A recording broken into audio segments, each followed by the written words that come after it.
এই কথা বলেন। আজ আমরা বাংলাদেশ সহ বিশ্বে যারা মোহাম্মদ ইবনে আব্দুল্লাহর কাজগুলো করছে তাদের শত্রু হবে না, হওয়া সম্ভব না। কিন্তু যারা রাসূলুল্লাহর কাজ আরম্ভ করবে তাকে যদি ৮২ বার টার্গেট করা হয়, অন্তত আপনাকে ৮ বাদ দিয়ে যদি ২ থাকে ২ বার টার্গেট হবে। এখানে উল্টা বসে আমরাও তো নবীওয়ালা কাজ করি, আমার তো কিছু হয় না। না, ওটা আপনার নবীওয়ালা কাজ না, ওটা মোহাম্মদ ইবনে আব্দুল্লাহর কাজ। নবীওয়ালা কাজ আরম্ভ হয়েছে নবী হওয়ার পরে। কত বছর বয়স বলেন বলেন? রাসূলুল্লাহর সাথে তাহলে ন্যায় বিচার যদি করতে হয় এই ৪০ থেকে ৬৩, এই ২৩ বছর অক্ষরে অক্ষরে আপনাকে মানা লাগবে, তাহলে ন্যায় বিচার হবে। ৩ নম্বরে ন্যায় বিচার সৃষ্টি জগতের সাথে, তার মানে সর্বোত্তম সৃষ্টি যারা মানুষ। লাকাদ খলাকনাল ইনসানা ফি আহসানি তাকওয়িম। পৃথিবীতে যত সৃষ্টি আমি বানিয়েছি সবচাইতে উত্তম এবং সুন্দরভাবে বানিয়েছি আমি মানুষকে। মানুষ আল্লাহর সবচাইতে সর্বোত্তম সৃষ্টি, সবচাইতে দামি সৃষ্টি। ওয়ালাকাদ কাররামনা বানি আদম, বনি আদমকে আমি সম্মান দিয়েছি। পৃথিবীতে ন্যায় বিচার করা লাগবে আল্লাহর এই মানুষের উপরে। অথচ এই ন্যায় বিচারটা এখন দিন দিন উঠে যাচ্ছে। জোর যার মুল্লুক তার, জোর যার মুল্লুক তার, ক্ষমতা যার রায় তার, ক্ষমতা যার রায় তার। এই কারণে আমি ৩ বছর ভেতরে, এটা যদি না হতো তাহলে এতদিন আমারে বেকার এই ছোট্ট ঠুনকো মামলা নিয়ে ৩ বছর থাকা লাগতো না। ক্ষমতা যার, বলেন বলেন, রায় তার। ক্ষমতা যার রায় তার, এইটা ছিল মিশরের বাদশাহ আজিজ মেসরের জামানায়। হযরতে ইউসুফ নবীকে বাজার থেকে কিনে তার স্ত্রীর কাছে একজন দিয়ে গেল, স্ত্রীকে উপহার দিল। আস্তে আস্তে তিনি যৌবন পেলেন। হযরতে ইউসুফ নবী আলাইহিস সালাম যখন বড় হতে লাগলেন, জুলাইখা নামে, আমি ঘটনা বলার উদ্দেশ্য না, আমার এখান থেকে শিক্ষা বের করা একটা উদ্দেশ্য, খুব খেয়াল করেন।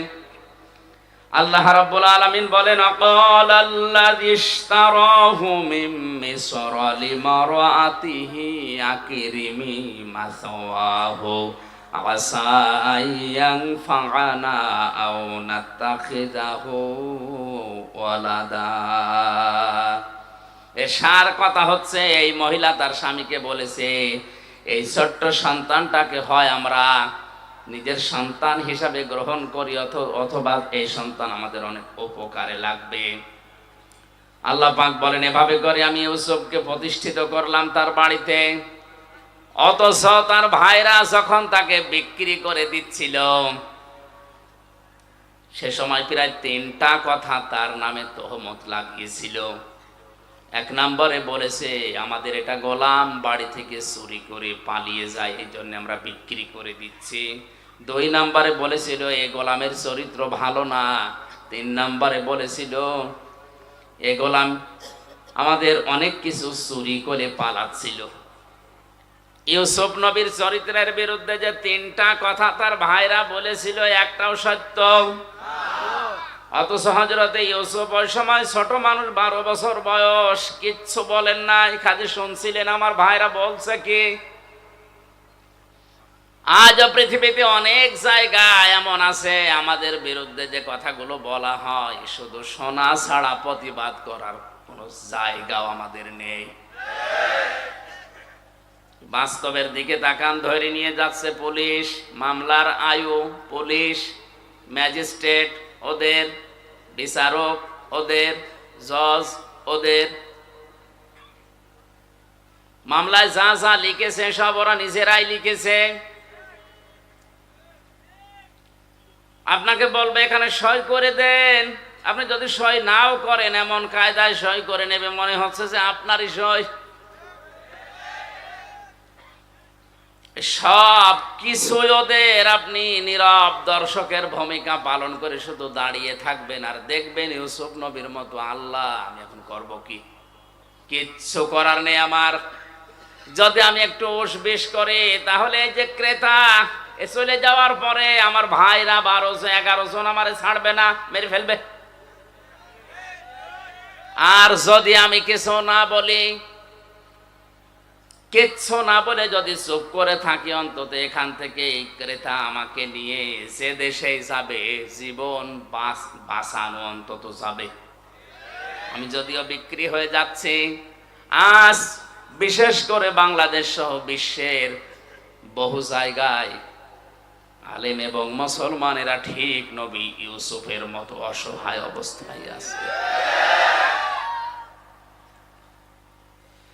আল্লাহ রাব্বুল আলামিন বলেন, অনুরিদু আন্নামুন্না আলাল্লাযীনা ইসতুযইফু ফিল আরদি ওয়া নাজআলাহুম আইম্মাতাও ওয়া নাজআলাহুমুল ওয়ারিসিন।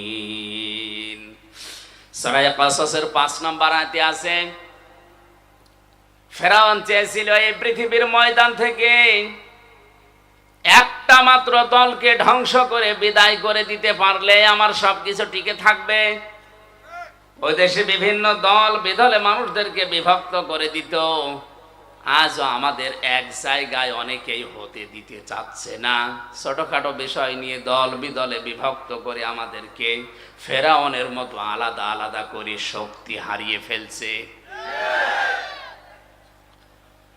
ফেরাউন চেয়েছিল এরা যদি সব এক হয়ে যায় তাহলে আমার রাজত্ব টিকবে না। এই জন্যে ছোটখাটো বিষয় নিয়ে মতভেদ তৈরি করে আলাদা আলাদা দল বানিয়ে, ওই সমস্ত কোন দলের ওপরে ফেরাউনের টার্গেট ছিল না, শুধুমাত্র একটা দলকে টার্গেট করেছিল, সেটা হবে মুসা আলাইহিস সালামের দল। আজও বিশ্বের অনেক জায়গাতে আপনি তাকান, যে বিষয় শরীয়তে মরণের পরে কবরে ওই বিষয়ের প্রশ্ন হবে না, এরকম বিষয় নতুন করে সামনে এনে উনি আলাদা দল বানিয়েছে। উনি আল্লাহু আকবার বলে হাত বাঁধে বুকে, উনি আলাদা। অথচ মরণের পরে আপনাকে আল্লাহ কিন্তু জিজ্ঞাসা করবে না, হাত কোথায় বাঁধছিস বল, বলবে? আপনি যদি শুধু আল্লাহু আকবার বলে হাত ছেড়িয়ে দেন তাও অসুবিধা নেই, হাত যদি বুকে বাঁধেন তাও অসুবিধা নেই, যদি নাভিতে বাঁধেন তাও অসুবিধা নেই, যেখানে সেখানে বাঁধলেই নামাজ হবে, ছেড়ে দিলেও সমস্যা না।